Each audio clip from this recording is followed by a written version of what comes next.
Hi guys, চলে আসলাম নতুন একটা ভিডিও নিয়ে। তো কেমন আছো তোমরা সবাই? আশা করি ভালো আছো। তো welcome back to my channel style and hacks by Priya. This is me your Priya and welcome to another exciting video guys. তো আজকে আমি ভিডিওটা যেটা করেছি বসন্ত উৎসব উপলক্ষে এবং বলতে পারো ফাল্গুনের উৎসব উপলক্ষে। তো এরকম একটা আমি জামদানি পরেছি ইয়েলো অ্যান্ড রানি কম্বিনেশন। আমি খুব বেশি হেভি মেকআপ আমি করি না, কারণ সেটা কিছুক্ষণ পরে নয় আমাদের আমাদের গ্রে হয়ে যেতে পারে কিংবা আমাদের মেকআপ ব্ল্যাক আউট হয়ে যেতে পারে।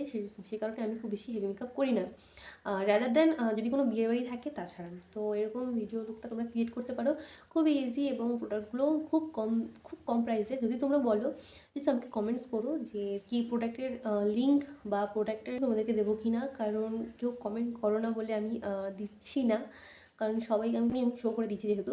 তো তোমরা প্লিজ যদি কমেন্ট করো আমাকে, আমারও ভালো লাগবে। এবং চলো বেশি বকবো করবো না, ইন্ট্রোটা এত বড় হলে ভালোও লাগবে না। তো যদি if you like the content so please subscribe my channel, hit the bell icon also and on my social medias I can put link in description box. So without further any delay, let's get started.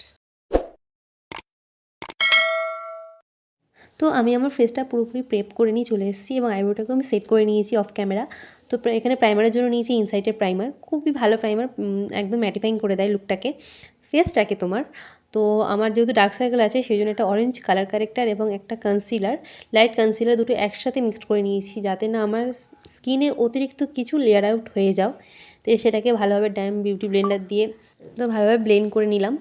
এবং অবশ্যই মুখের চারপাশে আমার যেহেতু pigmentation আছে তো সেরকম একইভাবে অরেঞ্জ কালার ক্যারেক্টার এবং একটা কনসিলার নিয়ে ভালোভাবে আমি ব্লেন্ডারের সাহায্যে ব্লেন্ড করে নিচ্ছি।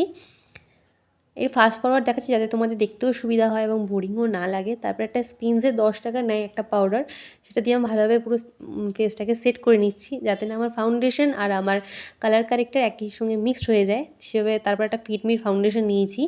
তো প্রথম লাগানোর পরে মুখটা হয়তো সাদা দেখাতে পারে, কিন্তু যেহেতু এটা অক্সিডাইজ হয় এবং সামারের সময় আমাদের স্কিন যেহেতু একটু ঘেমে যায় সেই কারণে এটা আমার স্কিন কালারে চলে আসবে। তারপরে কনসিলারের জন্য নিয়েছি এটা সুইস বিউটি কনসিলার, একদম আমার এক্স্যাক্ট আমার স্কিন কালারের। তো তারপরে আমি আমার কারেক্ট করে মুখটা একটু কন্ট্রোল করে নিচ্ছি, যেহেতু আমার মুখটা এখন একটু চাবি হয়ে গেছে। তারপরে ভালোভাবে সেটা পাউডার দিয়ে ব্লেন্ড করে নিচ্ছি এবং অবশ্যই গলায় মুখের চারপাশে ভালোভাবে সেটা পাউডার দিয়ে আমি সেট করে দিচ্ছি। তো তারপর আমি একটু বেকিং করব আজকে, তো কারণ যেহেতু আমি আই মেকআপটা একটু মানে একটু দেখাবো বলে। তো প্রথমে একটা ব্রাউন কালার নিয়ে আমি আমার আইলিডের ওপরে ট্রানজিশন শেড হিসাবে আমি ব্যবহার করেছি। তারপর একটা ইয়েলো কালার, যেহেতু আমার শাড়ির ম্যাচিংয়ের একদমই কালার, নিয়ে ভালোভাবে আঙুলের সাহায্যেই আমি আমার আইলিডে লাগিয়ে নিয়েছি। তো সেম অফ ক্যামেরা আমার দ্বিতীয় চোখটাও আমি করে নিয়েছি, দেখো কি সুন্দর ফুটে উঠেছে।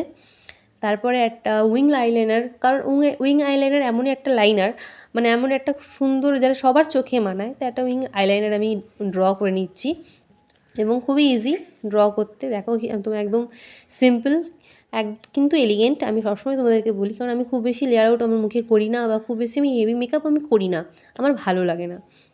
তো যেটা বেকিং করেছিলাম সেটাকে ভালোভাবে ডাস্ট অফ করে দিলাম।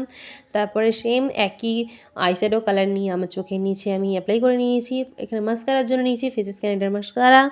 এই মাস্কারাটা তোমাদের খুবই ভালো মাস্কারা, তোমাদের কোনো ফলস ল্যাশ লাগবে না, তোমরা দেখতেই পাচ্ছ কোনো রকম ফলস ল্যাশ তোমাদের লাগবে না। তারপর থেকে ব্লাশের জন্য নিয়েছি একটা আইশ্যাডো প্যালেট থেকে মফ কাইন্ড একটা কালার নিয়ে আইশ্যাডো প্যালেট থেকে। তো ভালোভাবে আমি আমার ব্লাশ লাগিয়ে নিলাম, তো আমি হাইলাইটারও লাগিয়ে নিয়েছি। তারপর একটা ডিপ পিঙ্ক কালার নিয়ে আমার লিপস্টিকটা, দেখো এখানে লুকটা শেষ। তো চলো ফাইনাল লুকটা তোমাদেরকে আমি দেখিয়ে দিই।